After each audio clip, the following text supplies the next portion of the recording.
ಆರ್ಥಿಕವಾಗಿ ದಿವಾಳಿ ಆಗಿದೆ ಸರ್ಕಾರದ ಹತ್ರ 105 ಕೋಟಿ ಕೊಡೋದಕ್ಕೆ ಕಾಸಿಲ್ಲ. ಯಾವುದು ಆರ್ಥಿಕವಾಗಿ ಈ ಭಾರತ ದೇಶ ಯಾವತ್ತು ದಿವಾಳಿ ಆಗುವಂತ ಚಾನ್ಸಸ್ ಬರೋದಿಲ್ಲ. ಆ ತರ ಸಿಚುವೇಶನ್ ಇಲ್ಲ. ಅಂತ ಸಿಚುವೇಶನ್ ಬರೋದಂತೂ 100% ಭಾಗ ಇಲ್ಲ. ಅಂತ ಸಿಚುವೇಶನ್ ಬಂದ್ರೆ ನಮ್ಮ ರತನ್ ಟಾಟಾ ಇಂಥವರೆಲ್ಲ ದೊಡ್ಡವರು ಇರೋದು, ಅವರೆಲ್ಲ ನಮ್ಮ ದೇಶ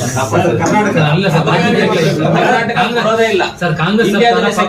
GST ಕಟ್ಟೋದು ಕರ್ನಾಟಕ ರೇ, ಸೆಕೆಂಡ್ ಹೈಯೆಸ್ಟ್ GST ಕಟ್ಟೋದು ಕರ್ನಾಟಕ. ಹೆಂಗ್ ದಿವಾಳಿ ಆಗುತ್ತೆ? ಸೋಮಾರಿ ಸಿಎಂ ಅಂತ ಹೇಳ್ತಾರೆ ಸರ್. ಯಾರು ಎಲ್ಲ ಸೋಮೇರಿಗೆ ಯಾರಾಗಿದ್ರು ಅಂತ ಗೊತ್ತು ಎಲ್ಲ ಜನಕ್ಕೆ. 2022ರಿಂದ ಆಚೆಗೆ 2022ರಿಂದ ಯಾರು ಸೋಮಾರಿಗಾಗಿದ್ರು, ಯಾರ್ಯಾರು ಮನೆಗಳಲ್ಲಿ ಕುತ್ಕೊಂಡು ಎಣ್ಣೆ ಮಾಡ್ಕೊಂಡಿದ್ರು, ಯಾರ್ಯಾರು ಎಲ್ಲೆಲ್ಲಿ ಇದ್ರು ಅಂತ ನನಗೆಲ್ಲ ಡೀಟೇಲ್ ಇದೆ. ನನ್ನ ಹತ್ರ ಮಾಹಿತಿಗಳು ಇಟ್ಕೊಂಡಿದ್ದೀವಿ. ಮಾತಾಡಕ್ ಹೋದ್ರೆ ಹರಾಜು ಆಗ್ತೀನಿ ನಾನು. ನನ್ನ ಮುಂದೆ ನಡೆದಿರುವಂತದ್ದು ಎಷ್ಟೋ ಇದಾವೆ, ನನ್ನ ಮುಂದೆ ನಡೆದಿರುವಂತದ್ದು ಎಷ್ಟೋ ಇದಾವೆ, ಎಲ್ಲ ಮಾತಾಡ್ಬೇಕಾಗುತ್ತೆ. ಎಣ್ಣೆ ಮಾರಿ ದುಡ್ಡಲ್ಲಿ 2,000 ರೂಪಾಯಿ ಕೊಡ್ತಾರೆ ಮಹಿಳೆಯರಿಗೆ ಅಂತ ಹೇಳ್ತಾರೆ. ಎಣ್ಣೆ ಮಾರಿ ದುಡ್ಡ ಯಾವ ದುಡ್ಡು? ಯಾರು ನೋಡಿದ್ರೆ? ಯಾರಾದ್ರೂ ನೋಡಿದಾರೆ? ಎಕ್ಸೈಸ್ ಡಿಪಾರ್ಟ್ಮೆಂಟ್ ರೇಟ್ ಜಾಸ್ತಿ ಮಾಡಿದ್ವಿ, ದುಡ್ಡು ಬಂದಿದೆ, ಟ್ಯಾಕ್ಸ್ ಬಂದಿದೆ ನಮ್ಗೆಲ್ಲ. ಗಂಡನಿಗೆ ಸಂಜೆ ಹೊತ್ತಿಗೆ ಅದನ್ನೇ ದುಡ್ಡು ತಗೊಂಡು ಅಂತ ಅದು ಅವ್ರ ಪರ್ಸನಲ್. ಗಂಡನಿಗೆ ಹೆಂಡತಿಗೆ 2,000 ಕೊಟ್ಟಾಗ ಗಂಡ ಹೋಗ್ಬಿಟ್ಟು ಬಾರಲ್ಲಿ ಕೊಳ್ಳಿ ಎಲ್ಲನ್ನ ಕೊಳ್ಳಿ, ಅದಕ್ಕೂ ನಮ್ಗೂ ಸಂಬಂಧ ಇಲ್ಲ. ಕೊಡೋದು ನಮ್ ಜವಾಬ್ದಾರಿ. ಬುದ್ಧಿವಾಗಿ ನೀವು ಜೀವನ ಮಾಡಿದ್ ನಾವು ಕೊಡ್ತೀವಿ. ಅವ್ರು ತಪ್ಪು ಮಾಡ್ಕೊಂಡ್ರೆ ನಾವು ಅದ್ರ ಜವಾಬ್ದಾರಲ್ಲ, ನಾವು ಜವಾಬ್ದಾರಲ್ಲ ಅದಕ್ಕೆ. ಆದ್ರೆ ಇವತ್ತು ಬಿಜೆಪಿ ಅವರು ಏನ್ ಆರೋಪ ಮಾಡಿದ್ದಾರೆ, ಆ ಆರೋಪವನ್ನ ನಾವು ತಿರಸ್ಕರಣೆ ಮಾಡ್ತೀವಿ. ನಮ್ಮ ಸರ್ಕಾರ ಸುಭಿಕ್ಷವಾಗಿದೆ. ನಾವು ರೈತರನ್ನ ಹಾಕ್ಬೋದು, ಬಿಸ್ನೆಸ್ ಮ್ಯಾನ್ಸ್ ಹಾಕ್ಬೋದು, ಇಂಡಸ್ಟ್ರಿಯಲ್ ಅವ್ರನ್ನ ಹಾಕ್ಬೋದು, ಎಲ್ಲವನ್ನು ನಾವು ಒಳ್ಳೇದಾಗಿ ಮಾಡ್ಕೊಂಡು ಹೋಗ್ತಾ ಇದ್ದೀವಿ. ಎಲ್ಲಾ ರೀತಿಯಲ್ಲಿ ಕರೆಕ್ಟ್ ಆಗಿದೆ. ಇವತ್ತು ನಮ್ಮ ವೇಮಗಲ್ ನರಸಾಪುರಕ್ಕೆ 5 5 ಸ್ಟಾರ್ ಹೋಟೆಲ್ ಬರುತ್ತೆ. 5 5 ಸ್ಟಾರ್ ಹೋಟೆಲ್ ನಾನು ರಿಕ್ವೆಸ್ಟ್ ಮಾಡಿ ತರಿಸ್ತಾ ಇದ್ದೀನಿ. 5 ಸ್ಟಾರ್ ಹೋಟೆಲ್ ಕಟ್ರಪ್ಪ, ನಮ್ಮಲ್ಲಿ ಇಂಡಸ್ಟ್ರಿಯಲ್ ಏರಿಯಾ ದೊಡ್ಡದಿದೆ ಅಂತ ಹೇಳ್ಬಿಟ್ಟು 5 5 ಸ್ಟಾರ್ ಹೋಟೆಲ್ ಅನ್ನ ತರಿಸ್ತಾ ಇದ್ದೀವಿ. ಅದಕ್ಕೆ ಯಾರು ಕನ್ಸ್ಟ್ರಕ್ಷನ್ ಮಾಡೋರು, ಯಾರು ಏನು ಹೆಂಗೆ ಎಲ್ಲವನ್ನೂ ಮಾಡ್ತಾ ಇದ್ದೀವಿ. ಹಂಗೆ ಬೆಳೀತಾ ಇರುವಂತ ನಮ್ಮ ಕೋಲಾರ ತಾಲೂಕು ಹಂಗೆ ಬೆಳೀತಾ ಇರೋದು. ಏನ್ ಅವ್ರು ಹೇಳ್ತಾ ಇದಾರಲ್ಲ, ನೀವ್ ಹೇಳಿದ್ರಲ್ಲ ಈಗ, ಆ ಮಾತುಗಳು ಯಾವುದೂ ಇಲ್ಲ. ಸರ್ಕಾರ ಸುಭಿಕ್ಷವಾಗಿದೆ, ಸರ್ಕಾರದಲ್ಲಿ ದುಡ್ಡು ಇದೆ. ನಮ್ಮ ಹತ್ರ ಸರ್ಕಾರದಲ್ಲಿ ಎಲ್ಲ ದುಡ್ಡಿಲ್ಲ ಅಂತ ಹೇಳ್ತಾರೆ. ಯಾರು ಹೇಳಿದ್ರು ದುಡ್ಡಿಲ್ಲ ಅಂತ? ನೋಡಿದ್ದಾರೆ ಯಾರಾದ್ರೂ ದುಡ್ಡಿಲ್ಲ ಅಂತ? ದಾಖಲೆ ಕೊಟ್ಟಿದ್ದಾರೆ ನಿಮ್ಗೆ? ನಾನು ಕೊಟ್ಟಂಗೆ ಏನಾದ್ರು ಒಂದು ಪೇಪರ್ ಕೊಟ್ಟಿಲ್ಲ.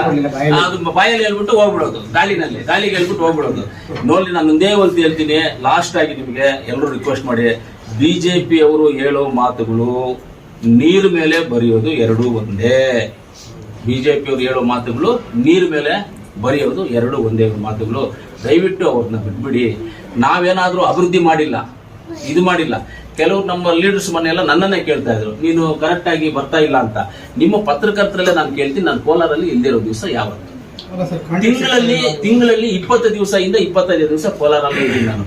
ಮನೆಯಲ್ಲಿ ಇರ್ತೀನಿ, ಗೆಸ್ಟ್ ಹೌಸ್ ಅಲ್ಲಿ. ಕಾಣಿಸ್ಬೇಕು ಅಂತ ರೋಡಲ್ಲಿ ಬಂದ್ಬಿಟ್ಟು ನಾನು ಕುತ್ಕೊಂಡು ತಬಲಾ ಹೊಡ್ಕೊಂಡು ಕುತ್ಕೊಳ್ಳ. ಎಲ್ಲರಿಗೂ ಕಾಣಿಸೋದಕ್ಕೆ ತಬಲಾ ಹೊಡ್ಕೊಂಡು ಕುತ್ಕೊಳ್ಳಕ್ಕಾಗಲ್ಲ. ನೀನ್ ಬರ್ತೀಯ ಅಂತ ನಿನ್ನ ಕಾಯಕ್ಕಾಗೋದಿಲ್ಲ. ನಾನು ಇರ್ತೀನಿ, ಎಲ್ಲೋ ಫೋನ್ ಮಾಡ್ಬೇಕು, ಮಾತಾಡ್ಬೇಕು. ಇಲ್ಲ PAಗಳಿದ್ದಾರೆ, ಯಾರಿದ್ದಾರೆ, ಯಾರನ್ನಾದ್ರೂ ಕೇಳಿ ಹೇಳ್ತಾರೆ. ಇಲ್ಲಿ ಗೆಸ್ಟ್ ಹೌಸ್ ಅಲ್ಲಿ ಇರ್ತೀನಿ, ಆಫೀಸಲ್ಲಿ ಇರ್ತೀನಿ, ಇಲ್ಲೇ ಲೋಕಲ್ ಅಲ್ಲಿ ಫಂಕ್ಷನ್ಸ್ಗೆಲ್ಲ ಓಡಾಡ್ತಾ ಇರ್ತೀನಿ. ನಾನು ಎಲ್ಲಿ ಗೊತ್ತು ಇರ್ತಾವಿ, ನಾವು ಕೆಲಸ ಮಾಡ್ತಾನೆ ಇದೀವಿ. ನಾನು ಆಕ್ಟಿವ್ ಆಗಿ ಓಡಾಡುವಷ್ಟು ನಾನು ಇದು ಮಾಡುವಷ್ಟಿಲ್ಲ.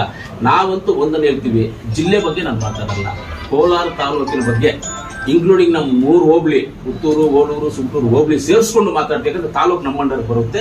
ಅಸೆಂಬ್ಲಿ ಕಾನ್ಸ್ಟಿಟ್ಯೂನ್ಸಿ ಶ್ರೀನಿವಾಸಪುರ 2 ಹೋಬಳಿ ಹೋಗ್ಬೋದು, ಬಂಗಾರಪೇಟೆಗೆ ಒಂದು ಅಸೆಂಬ್ಲಿ ಕಾನ್ಸ್ಟಿಟ್ಯೂನ್ಸಿ 1 ಹೋಬಳಿ ಹೋಗ್ಬೋದು. ಆದ್ರೂ ನಾನು ಅದನ್ನು ಸೇರಿಸ್ಕೊಂಡು ಹೇಳ್ತೀನಿ.